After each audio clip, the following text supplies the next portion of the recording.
एक दिन श्री कृष्ण और अर्जुन बातें करते हुए महल से दूर निकल गए। मार्ग में उन्होंने एक गरीब ब्राह्मण को देखा। अर्जुन को उस ब्राह्मण पर दया आ गई और उन्होंने उसे सोने के सिक्कों की थैली दे दी। ब्राह्मण बहुत प्रसन्न हुआ और वह सिक्के की थैली लेकर घर चल दिया। जंगल में उसे एक चोर मिल गया जिसने उसके सिक्कों की थैली ले ली। ब्राह्मण बहुत दुखी हुआ, मेरा भाग्य ही खराब है, यह कहता हुआ भाग्य को कोसता हुआ ब्राह्मण पुनः भिक्षा मांगने आ गया। अगले दिन जब अर्जुन और कृष्ण उधर से लौटे तो उन्होंने फिर ब्राह्मण को भीख मांगते देखा।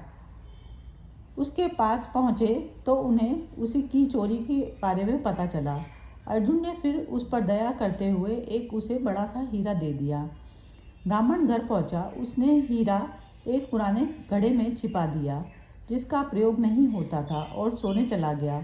अगले दिन ब्राह्मण के उठने पर उसकी पत्नी पानी भरने नदी की ओर गई। पानी भर के लाते समय उसके हाथ से घड़ा फिसलकर टूट गया। ब्राह्मण की पत्नी को याद आया कि घर में एक पुराना घड़ा पड़ा है जिसका प्रयोग नहीं होता। उसने सोचा क्यों ना उसमें पानी भर लाऊं। वह घर गई, घड़ा उठाया और वापस पानी भरने चली गई। नदी में उसने वह घड़ा डुबाया तो हीरा घड़े से निकलकर पानी में बह गया। जब वह घर आई तो उसने देखा ब्राह्मण पूरे घर में कुछ खोज रहा है। ब्राह्मण ने जब अपनी पत्नी के हाथ में उस घड़े को देखा और घड़े में सिर्फ पानी भरा देखा तो वह समझ गया क्या हुआ। पुनः निराश होते हुए ब्राह्मण अगले दिन भीख मांगने उसी स्थान पर पहुंच गया। संयोग की बात थी, अर्जुन और कृष्ण वहीं से लौट रहे थे। उनका ध्यान फिर उसी ब्राह्मण पर गया। उत्सुकवश उन्होंने पूछा कि अब आपको भीख मांगने की क्या आवश्यकता पड़ गई। ब्राह्मण ने फिर अपनी कहानी बताई।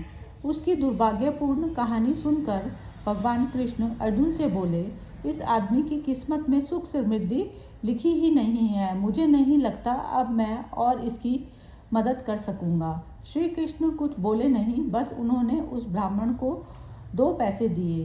ब्राह्मण ने वह 2 पैसे लिए और घर चला गया। ब्राह्मण के जाने के बाद अर्जुन बोले, जब मेरा इतना सोना हीरा देने के बाद भी उसका भला नहीं हुआ तो आपके 2 पैसे से उसका क्या भला होगा। श्री कृष्ण मुस्कुराए और बोले, देखते हैं क्या होता है। ब्राह्मण अपने भाग्य को कोसता हुआ घर पर जा रहा था। रास्ते में उसने एक मछुआरे को देखा जो कि एक ताजी बड़ी मछली पकड़ कर ले जा रहा था।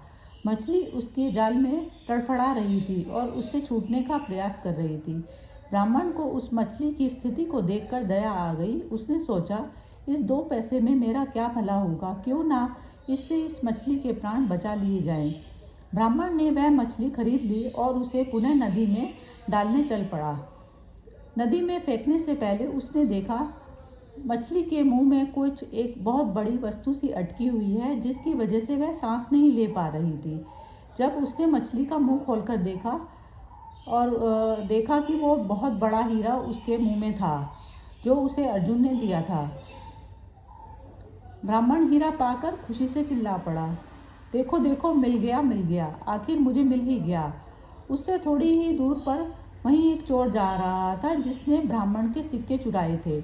उसने जब यह आवाज़ सुनी और ब्राह्मण को नदी की तरफ से आते हुए देखा तो चोर डर गया। चोर ने उसे देखकर पहचान लिया था कि यह वही व्यक्ति है जिसके सिक्के उसने चुराए थे।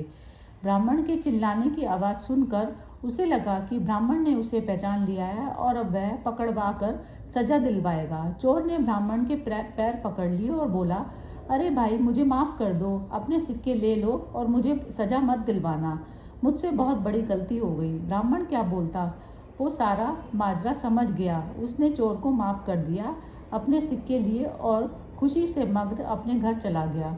अगले दिन ब्राह्मण सीधे अर्जुन के पास पहुँचे और उन्होंने सारी बात बताई। ब्राह्मण ने अर्जुन को धन्यवाद किया और चला गया। उसके जाने के बाद अर्जुन श्री कृष्ण से बोले, हे प्रभु, यह क्या चमत्कार है। मेरे सिक्के और हीरे तो उसकी कोई सहायता नहीं कर पाए, पर आपके दिए 2 पैसों ने कमाल कर दिया। इसका कारण जरा स्पष्ट करें। श्री कृष्ण बोले, अर्जुन, यह चमत्कार नहीं है, सृष्टि का नियम है जिस पर दुनिया काम करती है। जब उसके पास ढेर सारे सिक्के और हीरे थे तो वह सिर्फ अपने बारे में, अपनी ज़रूरतों के बारे में ही सोच रहा था। लेकिन जब उसके पास 2 सिक्के थे तो भी उसने उस मछली के भले के लिए खर्च कर दिए। इसीलिए फिर उस ब्राह्मण के ज़रूरतों की जिम्मेदारी मैंने ली। हे अर्जुन, सत्य तो यह है कि जब तुम किसी दूसरे व्यक्ति के दुख दर्द से द्रवित होते हो या अपने सिवा किसी और की ज़रूरतों की चिंता करते हो, उन लोगों के दुख दूर करने के लिए और उनकी ज़रूरत को पूरा करने का प्रयास करते हो, तो तुम भगवान के कार्य में हाथ बटा रहे होते हो। फिर तुमको अपनी चिंता करने की आवश्यकता नहीं, तुम्हारी ज़रूरत भगवान खुद पूरी करेंगे।